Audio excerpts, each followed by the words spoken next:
This podcast is powered by the pros at Paschal Air Plumbing and Electric. Arkansas owned, Arkansas operated. GoPaschal.com. Yeah, hey Coach, Evan Kamiko from Pig Trail Nation. The game last year between Arkansas and Missouri got pretty chippy. I know you've been outspoken already about the rivalry. With the addition of Texas and Oklahoma, do you still feel like Arkansas and Missouri is a premier rivalry in the SEC? Yeah, I don't think anything's changed for that front. I know in Arkansas, obviously when I used to live there, there's deep rivalry towards the University of Texas and understand it from that standpoint. But for our program and our state and what we're trying to build, obviously Arkansas and the Battle Line Trophy is a big deal for us, and it's very important. And, disappointed, obviously, for us last year that our actions got out of control, and that's not a reflection of who we want to be. And obviously I've got to do a better job of coaching in that situation. Fourth row on the aisle, then pass it forward one seat. Derek Peterson, Saturday Down South. There are two new programs this year, and everybody's kind of wondering how they're going to fare in the conference right away. For yourself, who's built a program outside the SEC and now built a program in the SEC, what are some, core tenets or DNA traits that have to be present to have a successful program in the SEC? I mean, we've only done it for 1 year, so I don't know that I'm the expert on this. I think for us, we always believe it starts at the line of scrimmage. I think you have to have a competitive depth at both lines of scrimmage in order to have success long term and play in the SEC championship game. I also know that you have to have good quarterback play, and from good quarterback play, that doesn't necessarily always mean strong statistics, but it means somebody who takes care of the football, who's a battlefield commander. And then I think the last thing is recruiting has to be at an elite level. You have to recruit NFL players.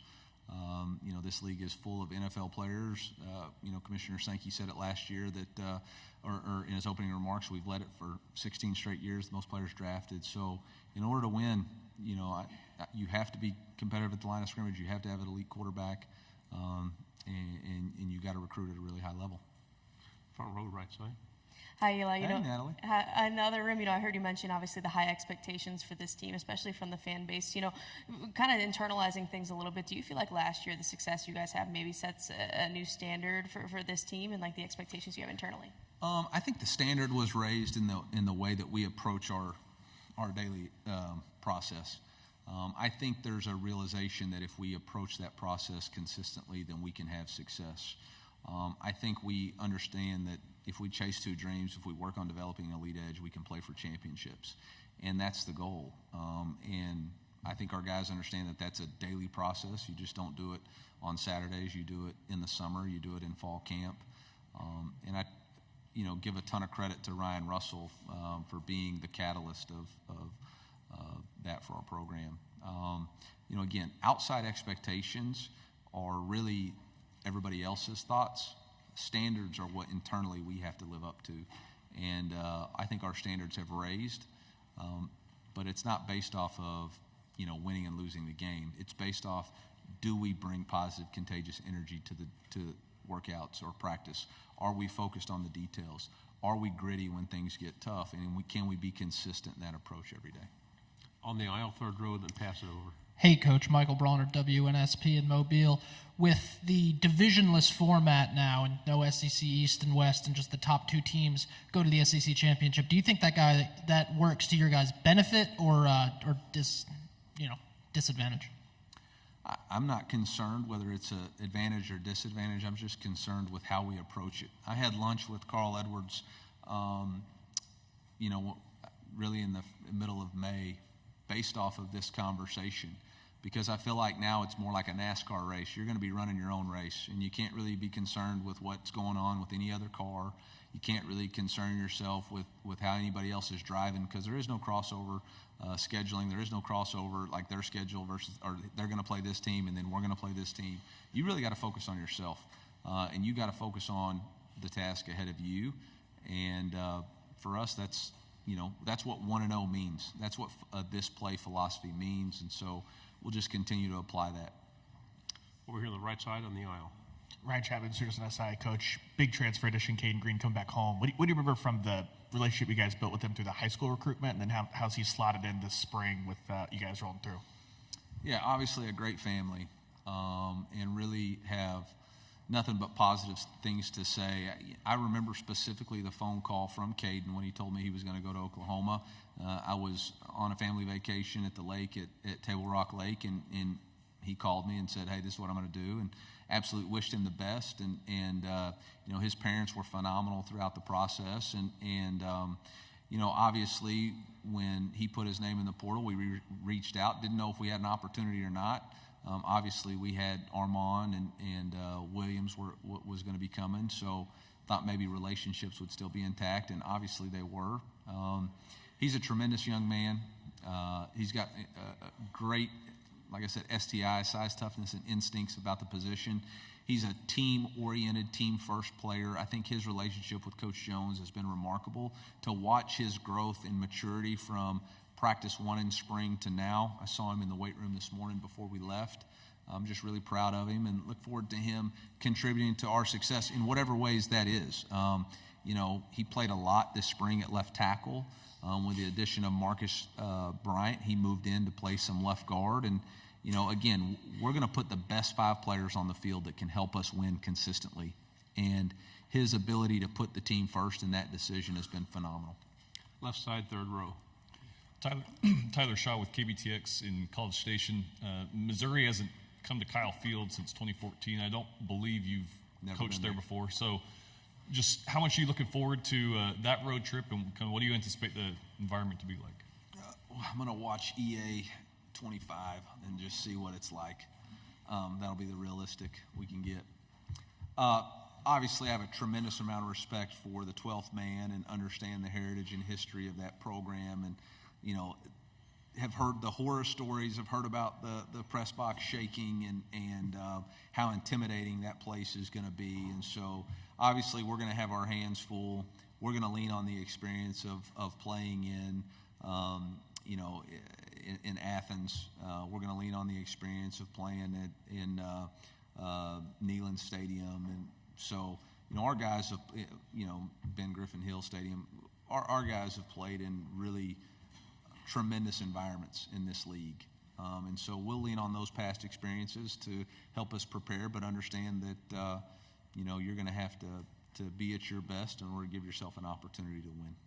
The gentleman in the orange shirt, then pass it up to the aisle, please. Hey, Coach Bruce Marshall at WHBQ in Memphis. Another schedule question for you. I have some Missouri friends in St. Louis who thought that game in the Dome against Memphis was the greatest thing in the world last year. They didn't have to drive to Columbia, they just drive downtown. But I noticed this year there's no St. Louis on the schedule. What's the thought down road? Is there plans to go back to St. Louis to play any games? Yeah, I will like to say Williams-Brice is an incredible environment too, stadium in South Carolina. But, you know, as far as preparing yourself. But, you know, as far as our future scheduling, I don't think we have anything on the books right now as far as playing in St. Louis or even Kansas City. I know that we've had games played in Arrowhead before. I think for us it's all about what's best for our fans, and right now Faurot Field is ferocious as a home field advantage, selling out 5 of the last 6 games, and so we don't want to do anything that would deter the momentum that we've built for a home field advantage there, but always looking to be creative. And that was a great environment. I know that you know, Brady, Brett, Norfleet, Cody Schrader, Marvin Harrison, or not Marvin, Marvin Burks, Mitch Walters, Drake Heismeyer, all of those guys look forward to going back and putting on for their, Mookie Cooper, all looked forward to going back and playing for their home state or home city. On the aisle. Station Eagle, breakthrough year last year, but looking back into previous years, what were some of the key turning points in building your program to that point? I think consistency in approach, unwavering in what you believe in. You know, core value, always compete, making sure that we had a competitive culture, never coming off of that, building trust and respect. You know, you're only as good as the speed of trust that you can build within your team, and it took us some time to build that trust, and that was that was on me as the head coach. I hadn't done I wasn't consistent enough in how I did that. But I attribute a lot of it to the consistency of Ryan Russell and our athletic performance team, along with Liz Stewart and Zach Parker, and Mike Korowski, our first floor generals. Those people, whether it's nutrition, athletic training, equipment, they are consistent in their approach to dealing with our players, and they built the trust of an organization. They carried the message of the team room to each one of their areas, and I think that was a direct reflection last year. And when games got in critical situations, we didn't flinch. We had players who executed well under pressure, which is the hallmark of any successful football team. And obviously that was last year. So now we've got to replicate that this year. We got to put those guys in stressful situations and see who can manage their heartbeat and be consistent. Left side on the end. Kennedy Wright with CBS 42. Since the expansion of the playoffs, what do you tell your players to kind of contain that excitement of the easier chance to make it to the playoffs?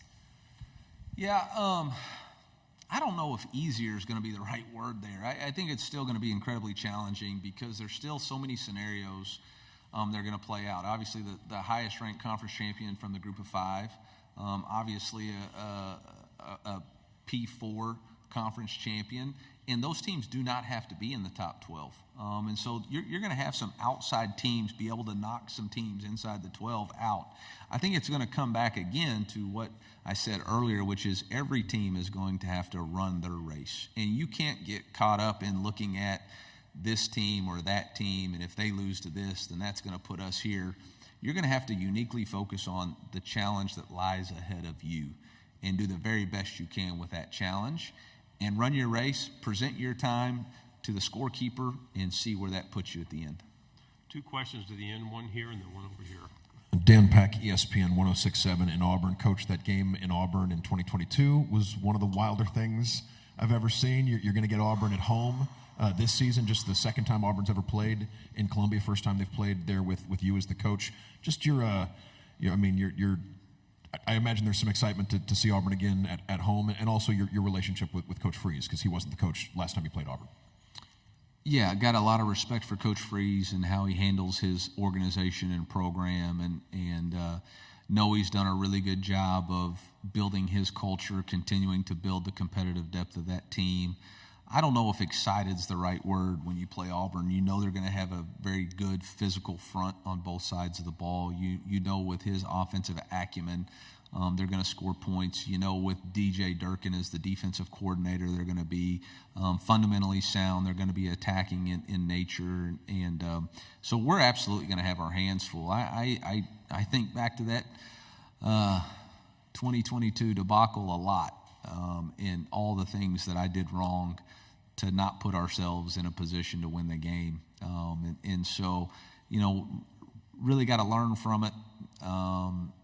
But, boy, that was a long time ago. In fact, now Brady played, Luther played. In fact, after that game was when Luther took all this stuff down off social media. That's how bad of a game it was. So hopefully those guys will come out ready to play. But I don't know that there's going to be a lot of crossover from, that gamesmanship. Final question, right side. Michael Cobble out of Baton Rouge, Louisiana. I heard you stiff-armed the Blake Baker question in the other room pretty good, so I won't go there. But just the idea that quarterbacks... I love Blake Baker. I love Kevin Peoples, and I love Jake Olson. But this is about the University of Missouri. So ask Coach Kelly those questions. But for me, it's about our team and our program. So yeah. Talking to Brady earlier, yeah. The idea that quarterbacks are sticking around and having success. We've got Garrett at LSU, obviously Carson at Georgia, Heck of a player. Even what Arch is doing at Texas. Yeah. Do you see the pendulum kind of swinging back and there being an incentive to stay? No, I don't. I think you're pointing at a couple of positive trends that want to prove your point, but I could counter those trends with 9 other quarterbacks who've left and are starting at places. I don't know that there's going to be any trends moving forward. I think the fundamental philosophy that I have moving forward is every year you rebuild your football team and your roster. And it starts with, number one, retaining your roster to the very best of your ability. And that may be retaining your quarterback. It may not be. You just don't know. I retained our starting quarterback, but I lost 2 backups who after Sam Horn's injury, would have easily been the number 2 quarterbacks, but they wanted to go compete at different situations. So I think everybody's individual situations are going to be unique and different, and I don't know that we're ever going to be able to just identify this is the norm moving forward. BetOnline is your #1 source for all your betting needs. Get the latest odds, lines, and matchup reports for baseball, boxing, golf, and more. BetOnline continues to be the fastest and easiest way to place your wagers, including live betting and your favorite casino and card games available to play right from your phone. Head to the website or use your mobile device to sign up today and get in on the action. Remember to use our promo code BELIEVE, that's BLEAV, for your 50% welcome bonus on your first deposit. Bet online, where the game starts.